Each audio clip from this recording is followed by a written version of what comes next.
La culture occidentale a depuis longtemps adopté des points de vue sur les relations sexuelles avant le mariage, la consommation de drogue et d'alcool, la moralité et d'autres idées qui vont à l'encontre de la vision biblique du monde. Qu'un monde déchu continue à dépérir n'est pas surprenant mais prévisible. C'est pourquoi Dieu les a livrés à l'impureté selon les convoitises de leur cœur, en sorte qu'ils déshonorent eux-mêmes leur propre corps, parce qu'ils ont changé la vérité de Dieu en mensonge, et qu'ils ont adoré et servi la créature au lieu du Créateur, qui est béni éternellement. Amen. Romains 1, 24, 31.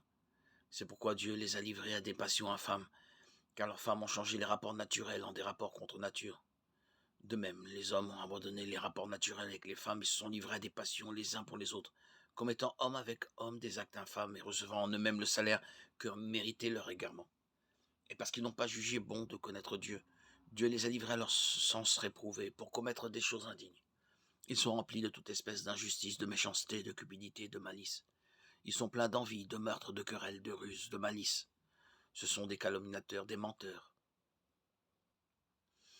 Au lieu de se battre pour résister ou arrêter des choses comme le mois des fiertés, les chrétiens devraient se rappeler ce que signifie être dans une culture, sans être de cette culture. Jean 17, 11. Et moi je ne suis plus dans le monde, mais eux sont dans le monde, et je vais à toi, Père, Saint. Garde en ton nom ce que tu m'as donné, afin qu'ils soient un comme nous sommes un. Jean 18, 36. Jésus répondit, mon royaume n'est pas de ce monde. Si mon royaume était de ce monde, mes serviteurs auraient combattu pour que je ne sois pas livré aux Juifs.